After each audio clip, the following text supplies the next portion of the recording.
অনেক দিন ধরে মাওয়া ঘাটের স্পেশাল সেই লেজ ভর্তা খেতে মন চাচ্ছিল, কিন্তু মাওয়া ঘাটে তো যেতে পারছি না। তাই ভাবলাম ঘরেই না হয় বানিয়ে নিই ইলিশের লেজ ভর্তা। তো আমি ইলিশের লেজগুলোর মধ্যে ভালো মতো হলুদ, মরিচ এবং লবণ মাখিয়ে নিয়েছি। এরপর একটি প্যানের মধ্যে পরিমাণ মতো সরিষার তেল দিয়েছি। অন্য কোনো তেল দিলে কিন্তু হবে না, সরিষার তেলই দিতে হবে।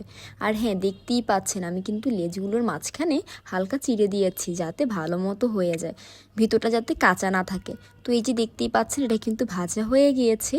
এবার হাম্বল দিস্তার মধ্যে লেজ দুটো নিয়ে নিচ্ছি আর ভালো মতো ছেঁচে নিচ্ছি। আপনারা চাইলে হাতেও কাটা বাছতে পারেন, কিন্তু সেটা ক্ষেত্রে কিন্তু অনেক বেশি ঝামেলা হয়, যেহেতু এখানে অনেক বেশি কাটা থাকে। আর হাম্বল দিস্তা দিয়ে করলে কাঁটাটা ছাড়তে অনেক বেশি ইজি হয়, আর কাটাও বাঁধে না। তো যাই হোক, এভাবে যখন নামিয়ে দেখবেন তখন দেখবেন এভাবে কাঁটাগুলো আলাদা হয়ে গিয়েছে, আর মাছগুলো আলাদা হতে অনেক বেশি তাড়াতাড়ি হয়।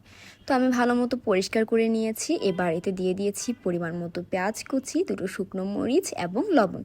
মরিচগুলো অনেক ঝাল ছিল, তাই আমি দুটো দিয়েছি। আপনারা চাইলে কিন্তু আপনাদের ইচ্ছা মতো দিতে পারেন।